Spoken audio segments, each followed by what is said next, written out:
আসসালামু আলাইকুম সুপ্রিয় দর্শক মণ্ডলী, দেশে প্রবাসে যে যেখান থেকে আজকে আমাদের এই প্রতিবেদনটি দেখছেন সবাইকে জানাই মডার্ন ফার্ম বিডির পক্ষ থেকে আন্তরিক শুভেচ্ছা ও অভিনন্দন। দর্শক, আজকে আমরা চলে আসছি ঐতিহ্যবাহী পাটগাতি বাজার গরুর হাটে। আজকে আপনাদের দেখাবো কুরবানির গরুর হাটের আদ্যপ্রান্ত। তো আমাদের সাথে থাকুন, বিস্তারিত দেখতে থাকুন। ধন্যবাদ। ঐতিহ্যবাহী টুঙ্গিপাড়া উপজেলার পাটগাতি বাজারের যে গরুর হাট বসেছে, এখানকার গতবারের তুলনায় কিছুটা হলেও গরুর দাম কম। সেক্ষেত্রে দেখা যায় যে ক্রেতারা সুবিধা পাচ্ছে।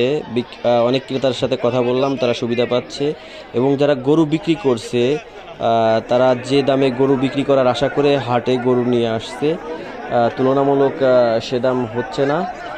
অনেক বিক্রেতার সাথে কথা বললাম, তারা বলতেছে বাজার দরের তুলনায় অনেক কম এবং তারা হতাশ। তারা বলতেছে যে একটা গরুতে যে পরিমাণ খরচ হয়েছে তার তুলনায় গরু বর্তমান কোরবানির বাজারে গরুর দাম কম।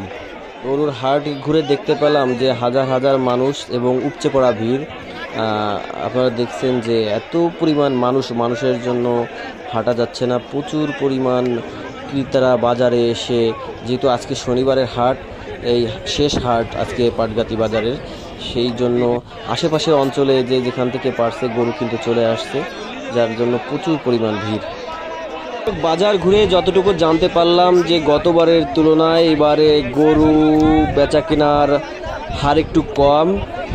তাতে বোঝা যায় যে এবার কোরবানির বাজার ঘুরে দেখতে পেলাম যে গতবারের তুলনায় যে সমস্ত গরু আছে সেই গরুগুলোর দাম অনেক কম। গরুর দাম কম হওয়াতেও কাস্টমার অনেকটা কম।